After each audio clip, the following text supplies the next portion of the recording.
Bienvenue sur Exploratrice de rêves lucides. Pour commencer, si t'es pas déjà abonné à la chaîne, je t'invite à le faire parce que je te poste une vidéo par jour et surtout n'hésite pas à partager ton expérience en commentaire. Ok, donc aujourd'hui on va parler de l'autosuggestion. Alors je voulais insister sur ce point parce que j'en ai peut-être pas suffisamment parlé et quelque part c'est quelque chose de vraiment important si tu veux réussir à faire des rêves lucides. La base pour faire des rêves lucides, la base, c'est de se reprogrammer à faire des rêves lucides. Parce qu'en fait, depuis qu'on est enfant, on n'a pas été habitué à s'occuper de nos rêves. On n'a pas été habitué à s'en souvenir. On n'a pas été habitué à devenir lucide en rêve. Je t'en avais déjà parlé, mais il y a quand même des tribus, certains peuples dans le monde qui, eux, sont tellement familiers avec leur monde onirique, voilà, ça fait totalement partie de leur réalité, le fait de se souvenir de leurs rêves, le fait d'être lucide en rêve, c'est quelque chose qui est absolument naturel. Donc c'est pas notre cas à nous, donc du coup, qu'est-ce qu'il faut faire? Il faut se reprogrammer. Et quand tu te reprogrammes, une des possibilités pour se reprogrammer, c'est l'autosuggestion. Alors ce qui se passe, c'est quand tu t'endors, quelque part, tu perds conscience.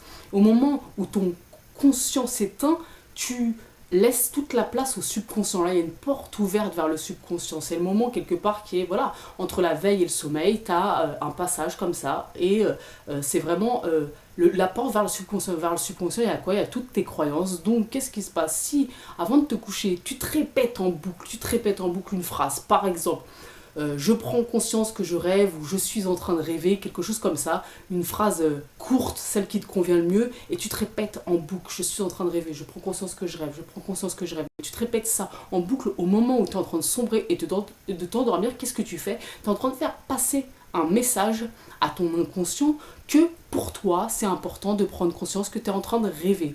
Et quelque part, ça c'est la méthode Mild, on parle beaucoup de la méthode Wild parce que c'est vrai que la méthode Wild elle est hyper fun et moi c'est une méthode que j'adore personnellement, mais le mec qui a inventé la méthode Wild, il a aussi inventé la méthode Mild, c'est Stéphane Laberge, et ce gars là en fait il a fait énormément d'études sur les rêves lucides, donc le gars il s'y connaît un petit peu, et en fait la méthode Mild, qu'est-ce que c'est? C'est le fait de se souvenir que tu dois faire quelque chose. Ça se sert de...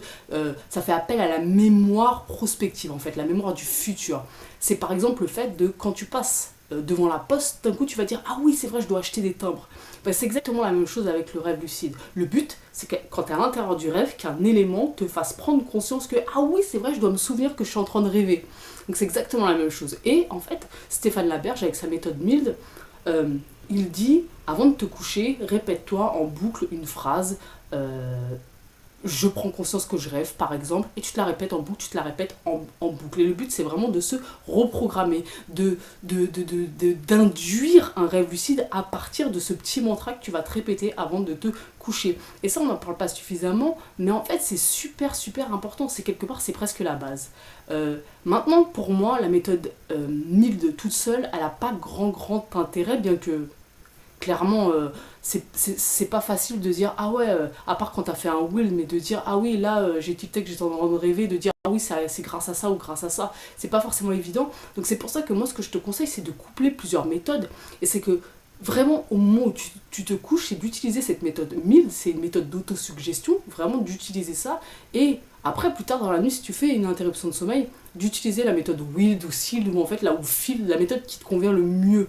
Mais vraiment, la méthode Mild, pour moi, c'est comme un socle, c'est la base du processus rêve lucide. C'est à utiliser avant de te coucher, c'est tous les soirs, tu te reprogrammes, ça devient comme une habitude finalement.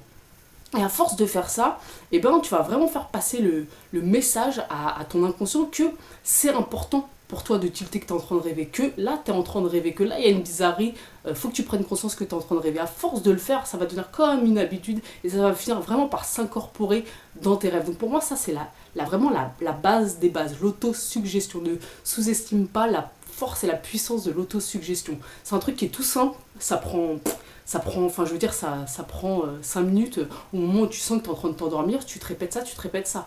Donc vraiment, tu fais ça, et puis plus tard dans la nuit, tu fais une interruption de sommeil, et tu fais une méthode qui est plus fun et qui te fait le plus plaisir, quoi. Donc voilà, dis-moi toi en commentaire, est-ce que tu utilises beaucoup l'autosuggestion? Si tu l'utilises pas, dis-moi pourquoi. Est-ce que c'est toi au final tu as l'impression que c'est quelque chose qui peut être utile? Enfin, dis-moi tout ça en com, je vais répondre avec grand plaisir.